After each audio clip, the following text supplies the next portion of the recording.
Manager for the Relay for Life of Tippecanoe County, Purdue, and Montgomery County, and has been with American Cancer Society for just a little over 4 years now. She is a native of Indiana, grew up near Burlington, Indiana. Carroll County, good. Right. And got her degree at IU of Kokomo. So please join me in welcoming Hannah Cook. Thank you for having me today. I see one familiar face in the room. Back there, Stephanie, I know her.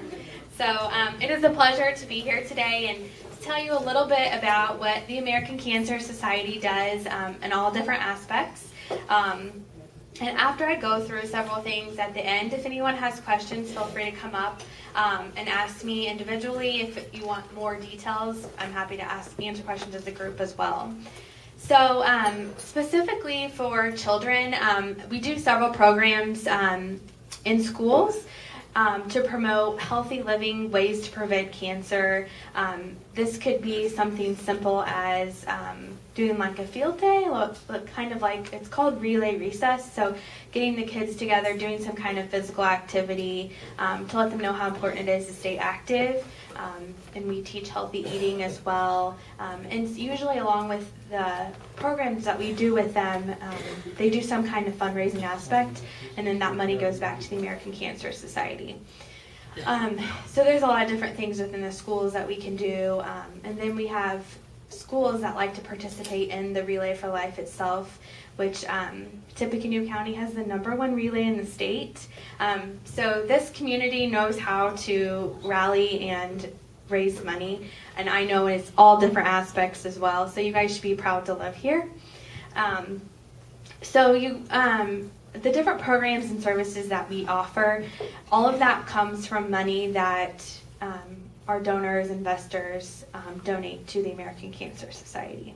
So some of those things, and I know there's probably cancer survivors in the room, so congratulations on being a cancer survivor, because that is a battle that a lot of people, deal with, whether it's you or someone you know. So congratulations if you are a cancer survivor.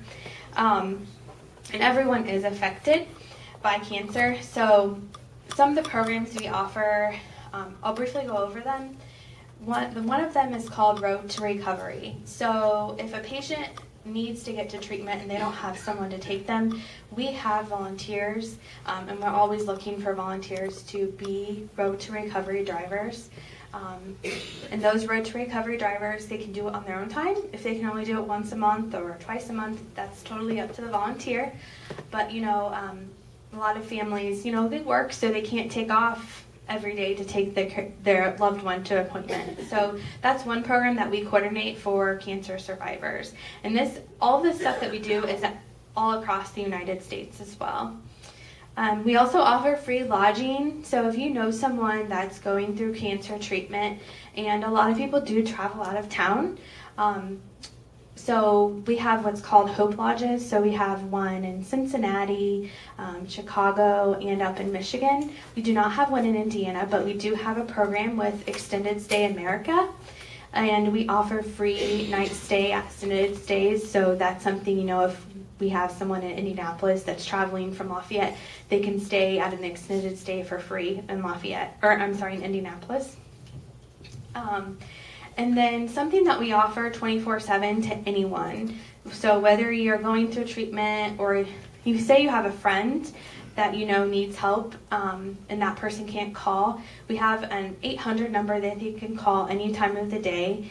And we offer so many different services, even ones that I'm not going to mention today, to help cancer survivors or help a family member. If it's a program that we don't offer, we have connections to all different community programs as well. So if it's not something we can help with, we will connect you to someone in the community. And I have up here a card that has our phone number on it. So feel free to take any information up here that I have with you today. Specifically here in Lafayette, we have what's called Look Good, Feel Better programs for women. It's a program when women are going through treatment. A lot of women lose their hair, obviously, and that can include their eyebrows. So these women get together with a licensed cosmetologist, and they show them how to apply makeup, how to apply their eyebrows if they've lost their eyebrows. And overall, it's really not about the makeup. It's about building their self-esteem back up, because, it's pretty traumatic for people that go through that. And along with that, we also have wig banks here in Lafayette. So if you know someone that has lost their hair, whether it be a man or a woman, they can go to our local wig bank. I don't have the list of those, but the 800 number has those wig banks. They can get one for free. And you go in, meet with the cosmetologist individually in a private room, and they fit you for the wig. They even trim it, style it for whoever needs it. So obviously another huge thing that we do is research, and we currently have over $1.6 million right now at Purdue in the research program. So that's something that we're really proud of here in West Lafayette, all the money that we give back to Purdue for research. But we've put $4 billion towards research since 1946. So that's something, that's a major thing that we do with our money besides programs and services. And then one other thing that I just want to go over is another program that we offer is Reach to Recovery. And that is, if you know someone that's going through breast cancer, we pair that person up with another woman that has been going through breast cancer as well. And it's like a mentor to that woman. So it's just a really good, it's a more of a personal feeling. They can talk over the phone. If they live in the same area, they can meet up with them. It's just a program that we coordinate to help women going through something like that. Those are just a few of our programs. We offer so many things. I could talk all day about everything, but we help people whether they're unfortunately newborns get diagnosed with cancer, or all through the entire lifespan of someone if they have been diagnosed with cancer. So that is just a few of the things that we do offer. And I highly encourage everyone to come up here and take one of the little business card size, and it has our 800 number and also has our website on it. So if you know someone that's going through cancer, hand them that card, or if you don't think that they're going to call themselves, maybe you make that initial phone call. It helps sometimes when they don't have to do it by themselves. So that is something that I would highly encourage you to take. And then there's also different things up here, like 5 life-saving things that you can do to prevent cancer. We're very big on preventing cancer as well. And if there's ever a time where you need additional information on a specific cancer, that's something that we have plenty of brochures and pamphlets that we can offer to you. And then, and also, everything that I just went over is on this other sheet up here in more detail as well. So does anyone have any questions or things that you might want to know more about? Yes? Do the research advances in cancer treatment impact your operations at all, or are you primarily service focused? So we are constantly putting money towards research, whether we made a huge advancement or not, because there's always there's some type of cancers that are more treatable than others. So we're constantly putting money towards research, whether there's the next big thing that they found to help treat cancer. So we're constantly putting money towards research and our programs and services, because patients need that support when they're going through cancer treatment. Have there been any advances recently in the treatment of leukemia, for example? Ooh, I don't know that answer. I can connect you with someone that would have an answer to that.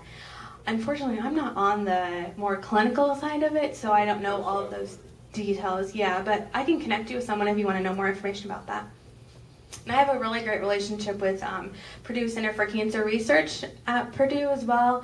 And, we donate a lot of money back to them for research. So I have meetings with them often, and they are making some great strides in the research that they're doing right here at Purdue. Yes? Can you quickly list those 5 things to help prevent cancer? Oh, yes, I certainly can. So stay away from all forms of tobacco and tobacco smoke. Stay at a healthy weight your life and be physical or have physical activity almost every day. Eat right, so eating your fruits and vegetables, your whole grains. Limit your intake of meat and limit the amount of alcohol that you drink. And then protect your sun even on hazy days. And get regular checkups. That's something that's very important no matter how old you are, is seeing a doctor on a regular basis to prevent cancer. So those are the 5 things. Can I add a 6? Sure. Drink lots of coffee and eat lots of chocolate. That's not on there, but you know, coffee can be good for you, and dark chocolate can be good for you too. Yes. The first is a comment and then a question. The attitude people have when they learn they have cancer is so important, I believe, in recovery even. I remember I had chemotherapy a few years ago, and I went to the oncologist, and I said, "My goodness, doc, am I going to lose my hair?" And he said, "Only on top, Jacob." What does the word cancer mean? Well, the actual definition, I can't do it verbatim, but it has to do with the cells that, if you have abnormal cells in your body, and then they replicate and move throughout your body. But I will go back to your other comment about the attitude. It does have a lot to do with the outcome, and there is a doctor here in Lafayette that has done a lot of research on that. So if anyone's interested in reading more about that, she has a book, I believe, and I can connect you with her as well. She's very interesting, and she's a really great doctor. Question. Yeah. Do you have any idea where the word oncology came from? You guys are really testing me. No, I don't. I wish I was a doctor and I could tell you that, but I don't know. Well, I had a question. As far as the people you work with, are you seeing an increase in a particular, is there a certain type of cancer that's becoming more on the rise? So colon cancer is on the rise, and we're actually working, it's called 80% by 2018. How many of you have seen commercials about getting your colon cancer screenings on TV? Has anyone seen those commercials? Okay, that's not something that we pay for, but we have at a national level work on a colorectal cancer awareness team, and so that is something that is on the rise heavily, and it's because people do not want to get colonoscopy. A lot of it is, and you know, when you get to 50, that's when you should start having colonoscopies and having those conversations with your doctors, and can be awkward. People don't want to talk about it, but that's not the only way to do a screening to see if you have colon cancer. There's a stool sample that you can do as well, but that is one cancer that we're trying to make more people more aware of, because there's not a lot of signs, and it can be prevented, and it can be treated right away, and you can live a normal life afterwards. So that is one cancer that is on the rise, and lung cancer is another major cancer that is still an issue, and it definitely leads to death. Yeah. I'm sure you don't know the answer to this. If colon cancer is on the rise, why did they significantly increase the amount of time between checks you can have? They almost doubled the number of years you had to wait to have another test. For specifically a colon cancer screening? I guess I didn't realize that. There's considerably more wait time between So- tests than used to be. So I do know that, for example, if you have a colonoscopy, say when you're 50, like you should, and they find nothing, then, I don't know what the waiting period is. 10 years. Okay. So sometimes the risk of them going in is higher than what it pays off. Just like any other procedure. If it's not something that you don't have to have done, and you have no family history or, no significant risk, they have to outweigh them. I don't know the exact answer to that, though. Yeah. But they The do. answer's probably some non-medical person at Medicare. Now, back to that, I will mention, So if you know someone that's going through cancer treatment and they need help with insurance, that is also something that we do provide, because we want to make sure that people are seeing their doctor, getting their screenings, and getting the health care that they need to stay healthy. So that 800 number is somewhere that you can call to get help. Yes? I do know that when your identical twin has colon cancer, it increases the number of colonoscopies you're going to have. Yep, I believe it. Yeah, because it's a genetic thing as well. So, yeah. Does anyone else have any other questions? I'm sorry, I may not know the answers to everything. You know, that's the world of it, though. So, anyone else? No? Okay. Well, thank you so much for having me, and I hope that maybe you learned something that you didn't know before. And I didn't share with you everything that we do, so I would encourage you to come up here and pick up these documents when you're done. And if you do know someone that is going through treatment, even if you don't think they need help, we do have things that are very beneficial just to help them in their journey. So please refer them to our 800 number. Thank you. Here's a small gift for you.